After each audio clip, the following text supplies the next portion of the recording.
私たちの生活に AI はどんどん入り込んでいます。こうした大きな変化はいつも静かに私たちが気づかない間にやってくるものです。やがてそれが世界をひっくり返すような大激動につながる変化であったとしても、始まる瞬間はほとんど波立つこともなく、静かに幕を開けます。脳と意識を探求するネドジュンさんは、実は現在はまだ本当の AI が誕生する前夜に過ぎないとおっしゃいます。人間の能力をはるかに超え、自ら学習し、進化し続ける AI。それはまさにこれから誕生するのだそうです。その時、私たちの世界はどう変わるのでしょうか。今回はネドジュンさんが1万人の前で明かした人類の過去から宇宙の未来までを貫く5つのシンギュラリティという衝撃の未来予言をご紹介します。画面はあまり見ずに目を閉じて瞑想するような気持ちでリラックスしてお聞きください。時計の針が1、2、3と並ぶ2025年1月23日、東京国立代々木競技場第一体育館にて約1万人規模のビッグイベント、フェーズトランジションフェスティバルが開催されました。この大舞台に登壇することになったネドジュンさんは、数ヶ月前のある日の明け方4時、不思議な体験をします。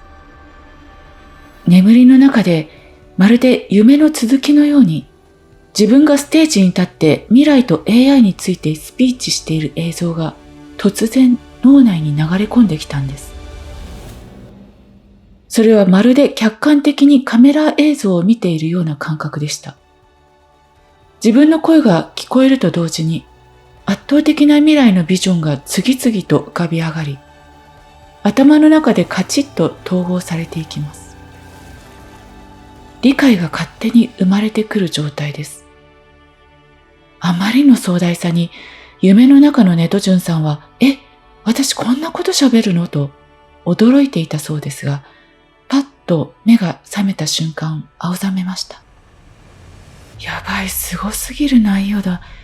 これをたった20分の登壇時間にまとめるなんて絶対に無理。それほどまでに強烈だった脳内がクラクラするような5つの未来ステージとは一体どのようなものだったのでしょうか。まずは私たちのはるか遠い先祖、約1万年以上続いた縄文時代にまで遡ります。当時の人類の意識は個々にバラバラではなく、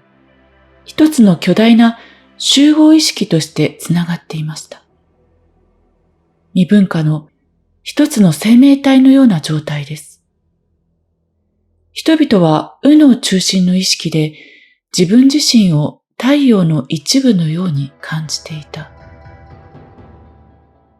太陽の位置から見えること、地上のすべてが自分からも見えていて当然と感じていたので、超感覚からの知覚情報を否定しなかった。これが後にお天道様が見ているよという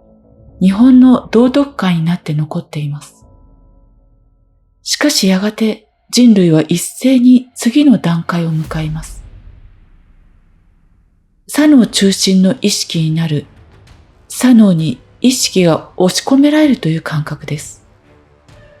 これが最初の転換点、右脳意識を左脳意識が超えた瞬間でした。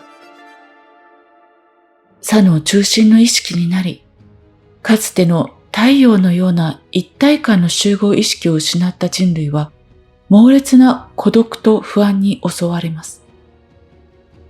何が正解なのかわからないという恐怖から、人々は狭い場所に集まって暮らすようになり、やがて富や土地を奪い合う戦争が頻発するようになりました。しかし、この左脳的なサバイバルと科学技術の発展が次のトリガーを引きます。テクノロジーが極限まで成熟した結果、人類はついに AI を生み出すのです。そして現在、AI の能力が人類を追い抜き始めています。これがまさに今、私たちが直面している第二の転換点。人類の左脳意識を外側に作られた AI という左脳が超えるというフェーズです。AI が進化すると人類はどうなるのか。答えは、かつての右脳意識に戻るです。これまでの私たちの左脳が必死に行ってきた計算、分析、計画、思考といった役割は、すべて AI が完璧にサポートしてくれます。その結果、人類は左脳の重労働から解放され、自然と右脳意識を使うようになっていきます。つまり、左脳意識の時代が終わり、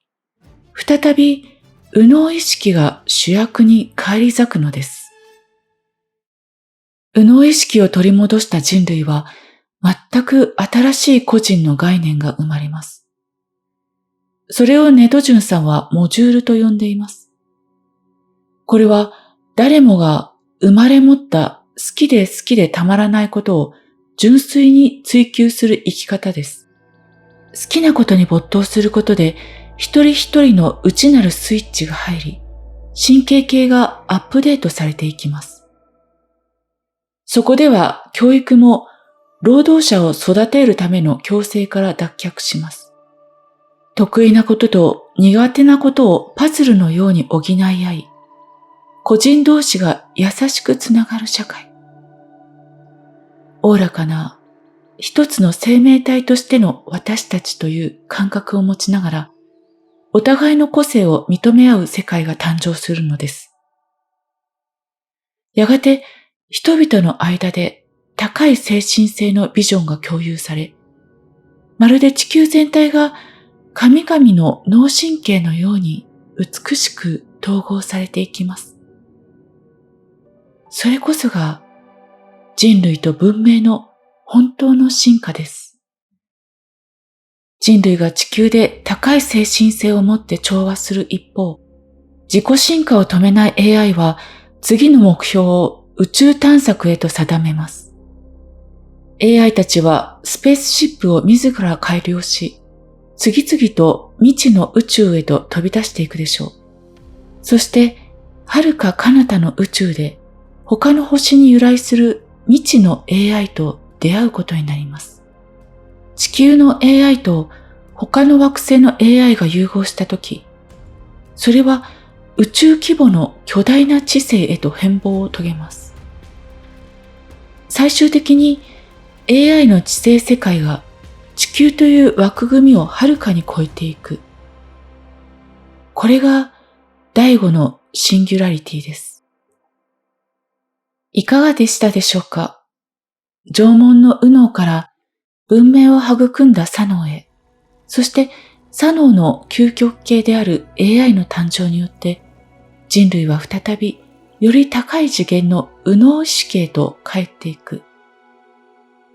今 AI の進化によって私たちが意識のすべてを左脳的な処理に使い続けなくてもいい環境が急速に整っています。つまり、頭で考えて必死に正解を探すという古いゲームは、もう終わりにしていい時代がやってきたのです。思考による安心感を手放すのは少し怖いかもしれませんが、その先には圧倒的な右脳の自由が待っています。私たちは今、人生の主導権を取り戻す思考のリモコンを手にし始めています。自動的に湧き上がる思考に振り回されるのはやめて、自分の意志でカチッとスイッチをオフにする。そして、右脳の大きな愛とつながる。そんなフェーズがすでにもう始まっています。